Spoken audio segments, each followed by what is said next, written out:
Hello, hi, and welcome to another episode of Wellness in the Workplace. My name is Mbali Mziane, and I am your host. Wellness in the Workplace is a podcast that aims to equip new and experienced professionals with the tools and insights to navigate challenging workplace dynamics. And on today's episode, we are continuing with our series, #MyCareerStory, where we speak to women from all walks of life, or talking to them about their career journey.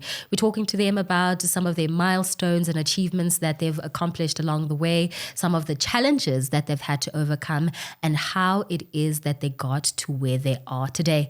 And today we're talking to a broadcasting extraordinaire, multifaceted, multi-talented, financial and business broadcaster, development finance professional, as well as a tech entrepreneur, and so much more. I'm speaking to Noluthando Mthonti-Mlambo. Welcome to Wellness in the Workplace. Thanks, Mbali. Thank you for having me. Thank you so much for making the time to be here. I've enjoyed just the prelude to starting this interview, just the energy, and I'm looking forward to our discussion today. Me too. Yeah, and we're talking about something that's really, really interesting, and I think it was the first time that I actually came across it when you shared it on social media. We're talking about building a portfolio career, and I'm looking forward to just dive into what a portfolio career is, and I think it really just does challenge us in terms of how we approach our careers, especially if you are a multifaceted, multi-talented person who has different interests, but sometimes feels like they have their hands in too many pots. Yeah. But before going into all of that, I want to know a little bit more about you. Let's talk about Noluthando and just get a bit of a sense of how your life experiences have culminated into the women that we're seeing today. All right. So I'm Noluthando, born and bred in Johannesburg, never lived anywhere else, but I'm raised by two people who are a perfect collision between KZN and Soweto. Sure. So that has its, dynamics. So I'm Bravusi and Sistuli's daughter, and I love being that. And I'm a last born out of three siblings. I'm Nhlanhla's wife, and I think more than that, though, I think I'm a woman who's always been, like I said, fiercely independent. When I was a kid, my parents speak of a child who kind of had a few things figured out very young. When I was young, my dad would give me newspapers to read. I felt like he hated me. He didn't. But it felt like hard work. I did well at school. Yeah. My career has always been the most important thing to me. When I was young, I probably didn't fantasize about being a family person. Okay. But I did fantasize about being building a career and wearing a suit and being that person. Bossy, strict. That's who I've always been. But I have a very tough outer shell, very soft inside. Yeah. I think that's really who I am. Yeah. I mean, you touched on being very career focused from a very early age. And when I was just going through, your LinkedIn profile, I saw that you studied BCom in accounting, but then you later just deviated and went into broadcasting, which may be a bit of a marrying of two worlds, right? Your interest in broadcasting and also just your financial background. But talk us through that journey. How did you decide what you wanted to study, and when did that pivot actually happen for you? So I studied at BCom accounting. I was always accounting and maths inclined. It was a natural progression. I had been part of a Spirit of Youth program at Gibbs in Matric and met some chartered accountants. I wanted to become a chartered accountant. And so in Matric, in my break time, I went and I applied for bursaries. I got the bursaries. I went into school and I studied. I finished my undergrad and started working while doing my undergrad. That's possibly where I started to wander. So what happened is I was doing my CTA and I really kept failing tax. And I failed tax until I gave up. I was like, you know what? Let's leave the CA stream alone. Let's see what else we can do. I shouldn't have given up, but I did. And at the time, I was working for a family in a family business. I had a construction company. That was an interesting time. I worked in construction, had a few houses there in Waterfall under my name. It was a very interesting time in my life. But then I started to get very curious about other things. My dad was a broadcaster himself. He worked at the SABC for over 40 years. I think he was still alive at the time. And I had this curiosity for current affairs. The African continent bug had really bitten me as well. I was starting to learn what a Pan-Africanist is, and I really wanted to see what I could do in that space. So one day I sat at work actually, and I Googled small radio stations in Johannesburg. And I came across Trans Africa Radio. And I just sent a cold email. I said, hi, this is who I am. I think I know a few things about the African continent. I'd like to contribute. Sure. And I remember, with no broadcasting experience. With no broadcasting experience at this point. But I must say, when I was a kid, my dad worked at the SABC. They'd get a newspaper every day. The Star newspaper is huge. My dad would come home and be like, read. And I'd climb on this newspaper and I would read and then go back and be like, what did you read here? What did you read here? Or he'd give me a crossword puzzle. Read, do that. So my dad had this thing of putting the stuff in my face, and I think it just made me very curious. But at Trans Africa Radio, I interviewed with Busi Ntuli, who was the owner of it. And she said to me, well, you could produce, but you're actually really smart. I think you should put you on air. And she did. Oh my goodness. She did. She put me up on I remember she put me on a breakfast show with Musa Kaiser and I think Benjamin Deshoro, and so not even a graveyard slot to get you going. It was the breakfast show. It was called the Get Up. And I would literally wake up in the morning, I'd do the show from 5 to 8 and then go to my corporate job. I worked in banks. I worked in management consulting for small firms at the time. So in the morning, I would have my radio gig and then I would go to work. And that's how the broadcasting bug kind of it bit me and it never left. Left. But what was then that final moment where you made the decision that, you know what, maybe my corporate journey ends here and I want to venture fully into broadcasting, expand, explore, and just experience myself in a different capacity? So my corporate career felt like a bit of a dud. It didn't feel like the kind of environment where I was thriving. And I had been doing this broadcasting on the side. And I remember my dad died in 2018. After my dad died, it was a bit of a shaking. But in that moment, I think I decided that I'm going to do a little bit of bold stuff. And I had been a child who did well. I ticked boxes. I graduated. I did really well. And I just wanted to do something that would free me. And so I, once again, wrote a cold email to Power FM. I said, hi, this is who I am. This is my CV. Can I come and shadow? I said, what, can I have a job? And they were like, look, we're not hiring. I said, cool. I just want to learn. Can I shadow? I quit my 9 to 5. And actually a very good friend of mine, which was where my consulting career started. A good friend of mine put me up consulting in a company on the side so I could earn an income. And I went into Power FM and I learned the ropes. I produced the lunchtime show, did some graveyard shows. But because I had this accounting and business background, business is where I landed up. And I produced until I was ready to be on air. And now you're the host of a business show that happens every day. So on Power FM, I'm on for 6 to 8, Monday to Friday. Business Day TV, 12 to 1:30, Monday to Friday. Amazing. So now going back to the topic around a portfolio career, and for anybody that doesn't know, I actually just want to read out this definition, is that it's a career that embraces an accumulation of different skill sets by being involved in various projects throughout your career versus a traditional linear career path within one role or in one industry.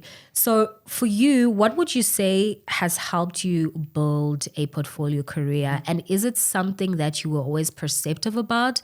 Or is it only now in hindsight where you realize that, these different industries and spaces that I've been in have accumulated into this beautiful, unique skill set that I now have, which can then add value in the different spaces that I go into? So it's definitely the latter. In fact, my coach, I've got a career coach, and I had to get one because I was trying to put context to who I am as a professional.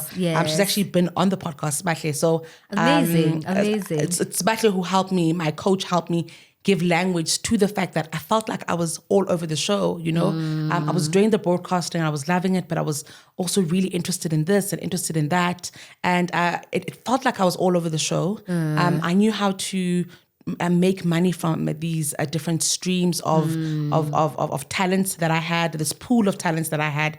But I was really battling to really show up with conviction, because people have their thing, you know. I've got friends that I went to varsity with, my good friends, they're bankers or they're lawyers or they're business analysts. And I was just like, I can't imagine doing one thing ever. For a really long time. And it actually felt like a failing a little bit. Sure. Until I've gaining this language. I think what I should say to myself is, okay, I'm more than one thing.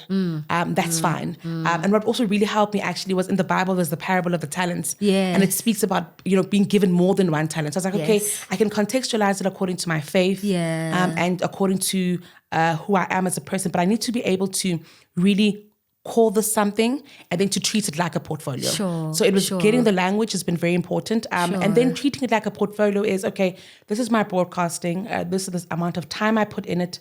This is the amount of money I make from it. This is Amila Africa. This is how much time I get from it. This is the return. This is Areka Tech. This is, it really is being able to say, this is what I do, this is what I contribute, and this is what I make from it. And treating it then like a real portfolio and not arbitrary things that I kind of do here and there. Yeah. So then how would you summarize everything that you do, just in maybe a simple sentence or two? I always say that I do and I build dope things that God can use. Oh, amazing. I think it's just, it's my tagline for life. Like I do and I build dope things that God can use. And I think that's been it's an important little tagline that I have for myself, but it also speaks to the fact that I don't want to be put in a specific circle or in a specific box. I want to be able to move as God leads, as my skill set leads, as my life leads. I wasn't married 5 years ago. There were things and projects I could take on that I probably can't really take on today. And I assume that in 10 years' time, that might change as well. But really being allowed to be flexible and chaotic, but also still very deliberate, having structure, being super professional, all of it. But doing and building dope things that God can use. Amazing. How do you think then that language has given you perspective in terms of how you approach certain work and what types of projects you choose to be in? Because you're co-founder for Amila Africa. You're also a co-founder of an edtech platform. It is called Areka Tech. Yes, there we go. Tech. And these are all different, right? There might be a golden thread here and there because they are in development finance. But how do you think knowing that you're building a portfolio career helps you choose the projects that you go for? So I think the first thing is my values. So there are certain things that I definitely value as a person. Sure. And I think that's really one of the benefits of building a portfolio career is that you can really exercise your values. How I take things on is, first of all, am I capable? Am I able to learn? Sometimes it's important to make money. Sometimes it's not. It really depends on what a return could be, but there must be a return. Can I afford to do it in the context of my life? So in the fact that I am trying to build a family, or I, show up in the lives of other people in specific ways. And then it's really my ability to do the work. And I'm very happy to be a beginner. I've always said I'm not scared to be a loser. I'm not scared to be a beginner. I'm not scared to show up in environments where I know the least. I'm actually more comfortable in that environment. So I'm happy to do that. But can I realistically build the set or build the thing that needs to be built or do the work that needs to be done? So being capable is very important. Being professional is very important. And then being able to see how it realistically works out in my schedule.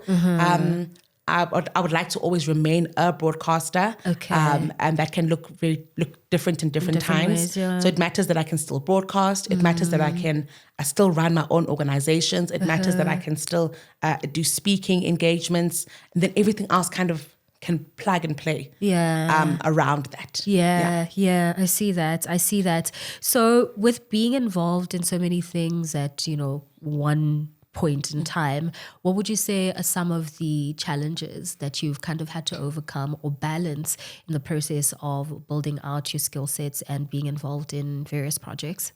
I would actually say the first one is certainly, it's just feeling like you don't have a thing. Sure. And that really,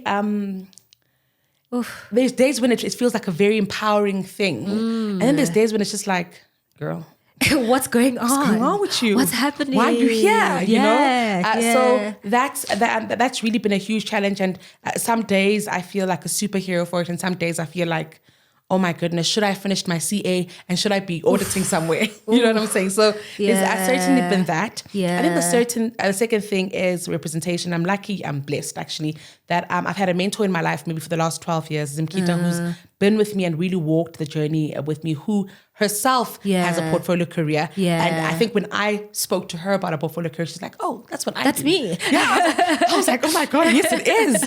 You know, but so really feeling like there were not enough people who looked like me, who were living life like this. Yeah. That's been very difficult. And I think possibly the last one is also then trying to find a sense of stability when you work in the broadcasting industry in South Africa. Yeah. It's very unforgiving in terms of long-term prospects. Yes. So really having to be able to build the kind of financial portfolio that you know will take care of you and your family and your financial needs in the future. So that's been a bit tricky because you're taking a salary from here and there and then you're using this salary to build that thing. That's so it really is moving things around, literally like a portfolio, like a stock portfolio of sorts. But really being able to do that when a person would have a full-time job, would have their salary and their employer pays that, and then the rest of their salary is for them to live play around with you. yeah. With me, it's a little bit different. But it's I embrace the challenge. It is well. It is well. It is well. Yeah. It is my cross to bear. Yeah. It is the journey that I'm supposed to walk. Yeah. And I can do it. It is what it is. You've been doing it. Yeah, I've been doing it. You've been doing 100%, it. Yeah. 100%. I want to go back to the first point around feeling like, you don't know what you're doing. I think I would also classify a little bit of what I've done as a portfolio of some sort. I did have quite a long stint in the corporate space, so that might fool some people into thinking that there's been a bit of a linear, traditional path. But I have various interests and multifaceted as well. And now that I am not in the corporate space and I'm like doing my own thing, I do have that feeling. I resonate with that. Okay, so what are you doing? What is happening right now?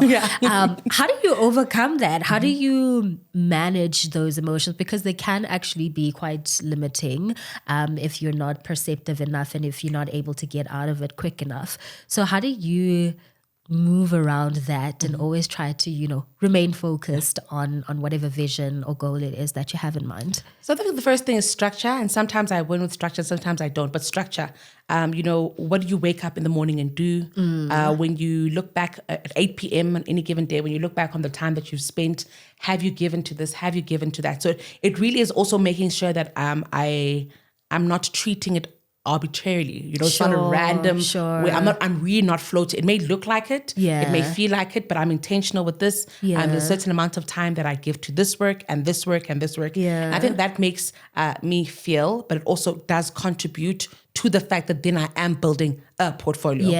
It's not me saying I'm building a portfolio. It's not me kind of building a portfolio. It's not me sometimes building I am actually every day physically working on the different streams and trying to make sure that I'm contributing positively to where I'm trying to go.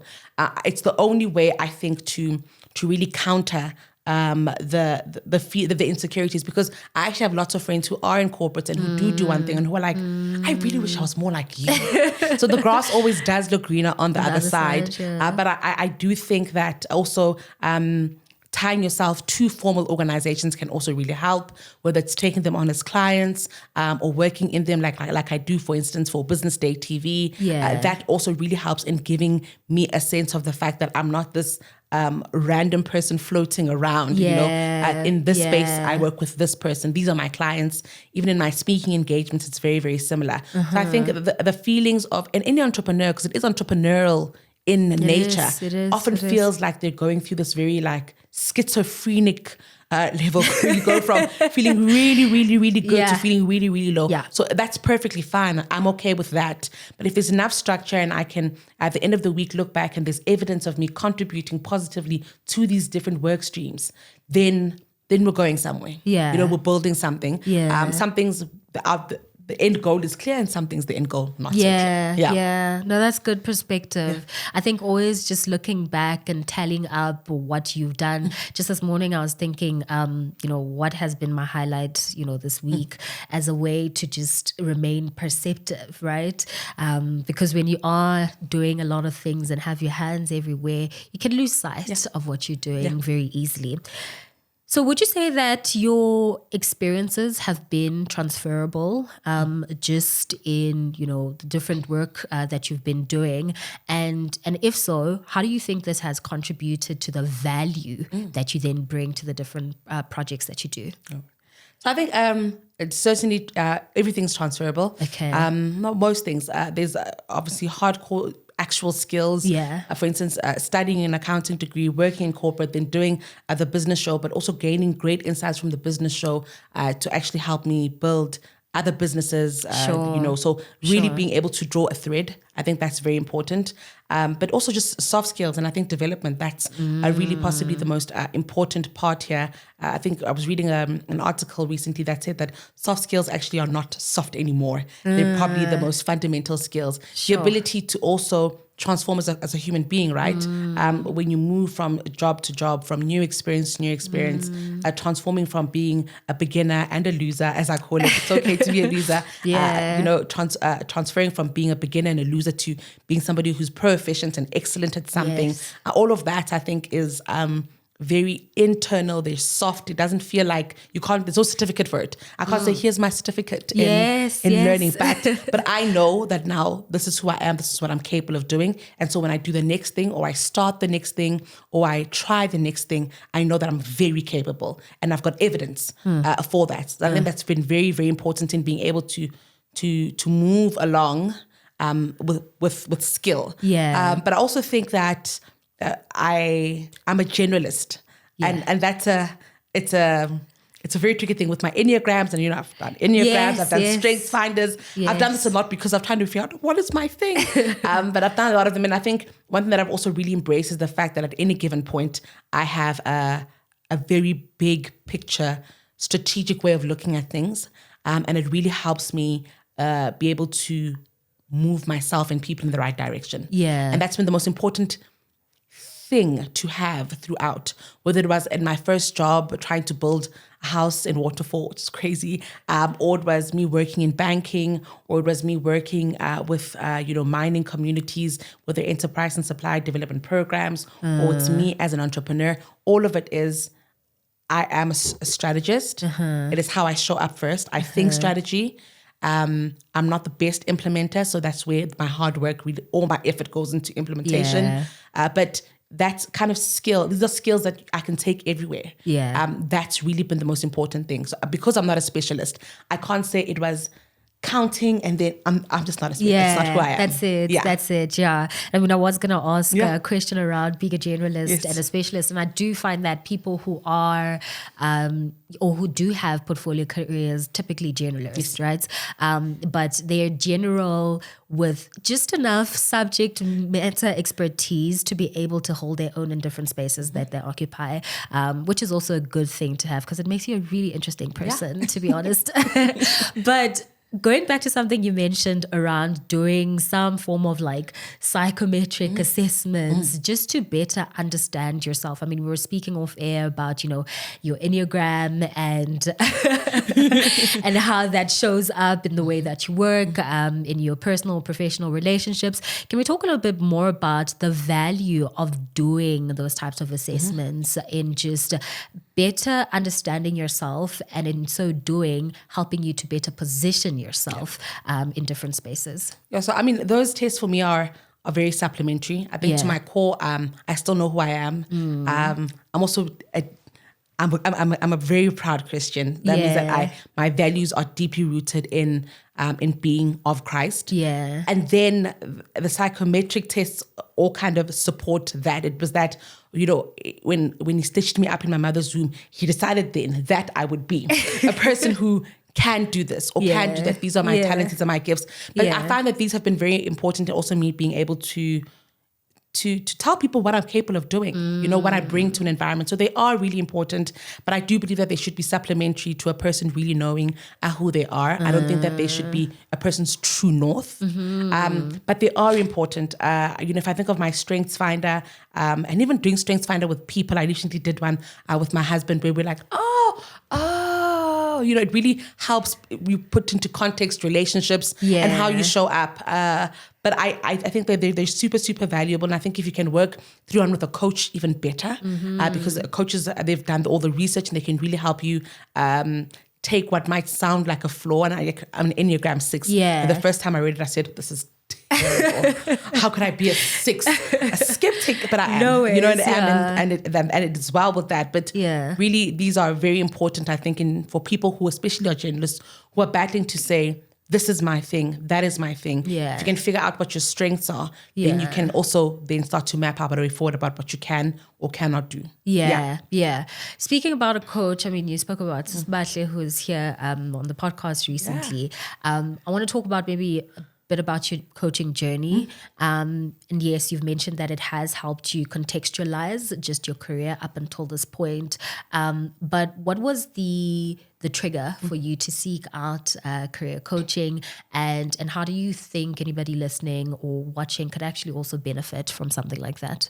So one of the big things was I wanted to work with different organizations versus what I've worked with in the past. So there's a certain kind of a client that I'm trying to tap into. There's also a certain kind of skill set that I'm trying to bring that I haven't brought in the past. I know I'm capable, just haven't done in the past. And what then became important was, how do I position myself in these environments? Because if you look at my track record, that story may be a little bit blurry. So I decided to bring on a coach. And it was an important part in also being able to, with conviction, to say, I'm building a portfolio career. And this is what this entails. And also then being able to say, with this pool of clients, not all of them are actually the kind of clients you should be working with. How do we define that? So one thing that is fantastic about having a coach is somebody who's able to ask you very critical questions about your motives, the ideas that you have, and the direction that you'd like to take, which I've thoroughly enjoyed. But another thing that's really important, maybe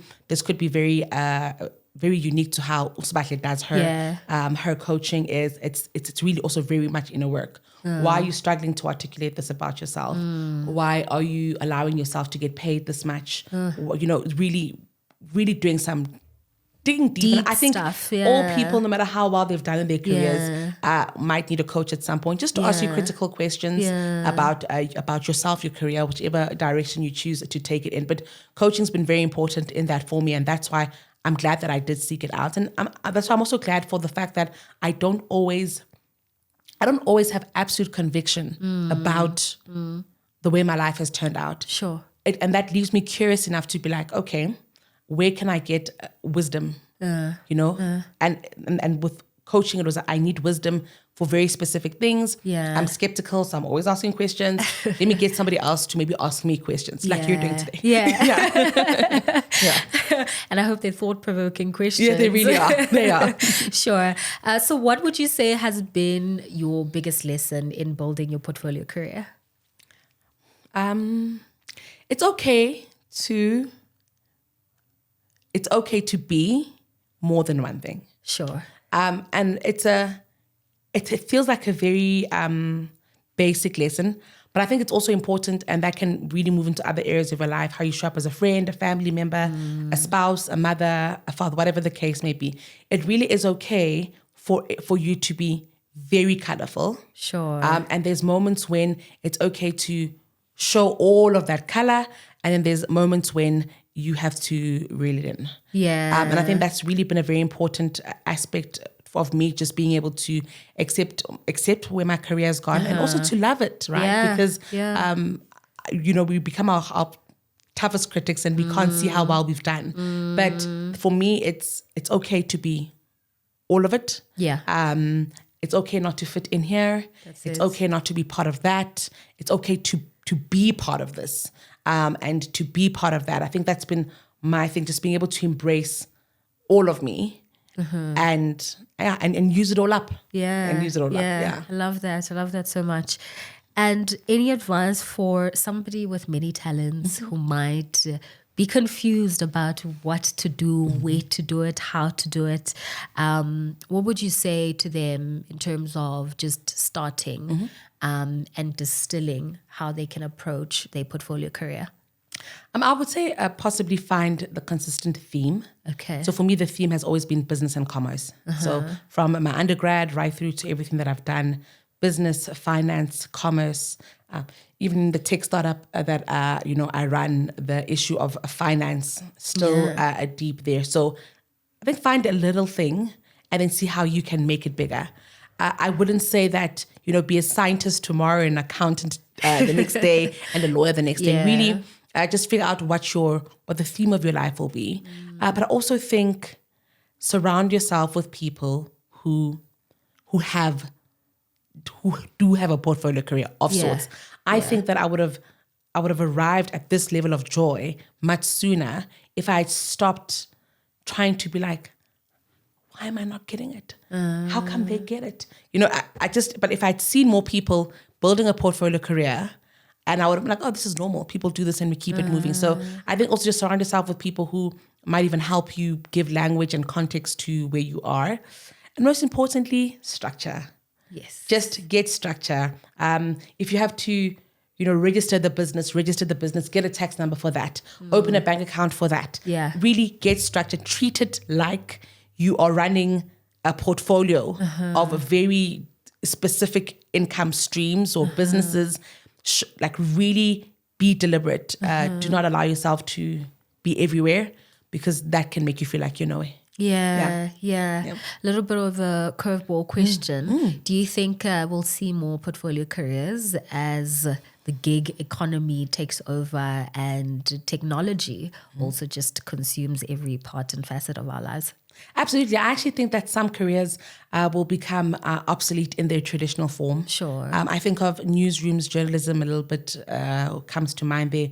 Just working in newsrooms that, journalists are also multifaceted people because of the kind of things that they do. They also can do multiple things. But being a journalist who reports to a newsroom every day, that's kind of disappearing. Eventually, those people are going to have to find ways to diversify, their skill set. There's definitely technology coming in, but I also think that people are more curious. People are also realizing that working is a part of them. It's not everything. That's it. And I think sometimes when you work very traditional roles, that culture can persist. And I mean, if you think now of some of the people you've had on the podcast, they had their traditional career. I think they were like, no, don't want to do that. No, you know what I'm saying? I think that we actualize better. People are emerging as multifaceted in many areas. And now then trying to figure out, do I monetize, do I not monetize? And some people will monetize and build portfolio careers. And some people will not monetize, but they will still have a life that is, colorful and multifaceted.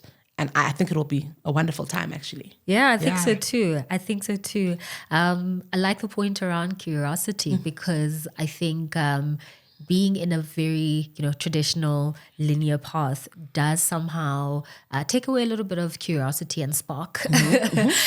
So having a portfolio career definitely does encourage that. So we usually close off our recordings by asking some bonus questions. And I've always said that whenever I ask the first question around what book or podcast or even article that you've read or listened to that has shaped your perspective about work, I'm kind of doing it for myself because I make a note to always go back and say, okay, that's a book that I need to read or that's a podcast I need to listen to. So what book or podcast or even article that you have read or listened to that has shifted your perspective about work? And how did it shift your perspective? Okay. I think a book that I keep, it's everywhere with me. I'll be surprised if it's not in my handbag today. It's called Range by David Epstein. Okay. It's a book about how generalists can thrive in a specialist world. Sure. It was recommended to me by somebody I interviewed at Power FM. And he was like, read it. It will help you. And it has. It has. Range is really big. A book that's also really helped me with work, and I didn't expect it to. is Braving the Wilderness, Brené Brown. Okay, I think it's a very important book about belonging and vulnerability. Yes. Not my strong point. I'll admit. Wait, the latter. I'm not good with vulnerability, but I think even my politics of belonging are tricky. Okay. Which is possibly why I ended up in my career. But it's been very important in learning how to belong. And how to belong in spaces where also not home. It's not your 9 to 5. You don't come every day. Sure. Maybe you're a freelancer. You do 2 hours with me. Really learning how to belong and to show up in environments, to build relationships and bonds, which are very important. Confidently and securely. To be secure in that. Another one that I really love, and I don't know if it's really contributed to work, and it's actually a podcast, the Huberman Lab. So I love neuroscience. I'm deeply interested in neuroscience. Couldn't study it, would never bother with the human brain at that level. But it brings neuroscience back to the layman. They speak about things like good sleep, productivity. And Dr. Huberman, he's a neuroscientist from Stanford. He speaks a lot about protocols and it's everything from hormone theory to lots and lots. I'm very fascinated by it. And a lot of it is because it speaks to being a high functioning individual. That's it. So I love that a lot. And that's also been very interesting for my ability to build structure and wanting to build structure and falling off and getting back on and so on. So I think those are certainly my top 3. Okay. Definitely noted on the first one. I think somebody actually did recommend that to me. And then the last the podcast. Yes, the I've never podcast, heard the of. Huberman Labs. Yeah. So also interested in things around optimization and driving productivity in a very sustainable way, that is. Second last question. What does wellness in the workplace look like for you? Certainly, first of all, paying people well. That's it. I think people who are paid well are well. That's an important thing. And I think it actually something that I think about often about what unemployment has done to people's wellness in the workplace and get the ability to get paid well. When there's so many people who are unemployed, employers often show up like employees are all replaceable because there's always somebody who can take over your role. That keeps salaries low. It also keeps environments toxic. Corporate. So I'm very, very big on people getting paid well, on people being authentic. That's wellness for me. Can people show up as who they are? And then do people achieve stuff? So if we said we come here to build Legos, do we build Legos? And do we build Legos well? And are people equipped to build Legos? Are people joyful in building Legos? And I'm not saying the workplace is like the jungle gym where people must have fun all the time. But I do believe that, being resourced, being paid well, being excellent, that's really, and authenticity. Those are the 4 things that make a place worth showing up for. Beautiful. What's next for you? So really building, I think Erica is a business that I've been thinking about since my mid-20s. It is time now. I'm in a place where I'm putting out lots of proposals for pre-seed funding. It's very hard. It's telling my idea to myself sometimes again. So that's really where I am building this startup. It is work that is very close to my heart. It's got some financial literacy involved, which has a lot to do with the shows that I do. And so it is the most important thing for me. I should probably finish my master's degree now, so we'll do that next. But also, I'm actually keen to, like I said, partner with organizations, working with organizations to do some different work. I would like to get involved in work that is more sustainability facing, still strategy facing, and trying to figure out what that looks like in terms of, do you hire me full-time? If you hire me full-time, what are your consequences? What if we work together part-time? What does that look like? Really trying to figure out what that is. But we built this portfolio. I'd like to get to my 35th birthday having really looked back and being like, there's that. So I think that's where we're going, just to keep at it. Amila also is, I run Amila with a partner, and she runs the development finance aspect of the business, and me more with the insights. And it is a business that is growing, so it's making sure that remains relevant and it grows. And she's also a portfolio. I think she's also a portfolio career too. So Lethabo, yeah, right? Lethabo, Yes, she's fantastic. yes. It really is also making sure that that kind of grows while she grows her things. It's keeping our baby moving. And broadcasting, maybe not so much in the traditional way that I broadcast today, who knows? But still broadcasting. So Still there. Yeah. Well, it all sounds exciting. Yeah, thank and you. I look forward to it. Do you have any closing remarks for our viewers about our topic, about you, or any just words of wisdom that you want to impart? I don't think nothing that I haven't already said. Yeah. I think for me, it's just people just really embracing who they are. Yeah. And really allowing their careers to be places of joy. Yeah. Of being authentic, of showing up wholly. And just if it gets tough, find a coach. Find a really good coach. Yeah. That's it. That's it. Noluthando, thank you so much for your time. Thank you for your insight and the bit of vulnerability that you did share today. Really appreciate you being here. I think the idea of a portfolio career for me speaks to our power of creating, right? Or co-creating. And it also just reminds us, if we are going to go back to biblical principles, in just the ability to see ourselves in the image of God and create the lives of our dreams. Absolutely. Yeah. I love that. Yeah. Thank you so much for tuning in. This was another installment of Wellness in the Workplace with our segment, My Career Story. Thank you for your consistent support. Please do continue to like, share, subscribe, comment, and just make this podcast go viral. My name is Mbali Mzinyane. You can catch us on the socials and on your nearest podcast streaming platform. I'll catch you on the next episode.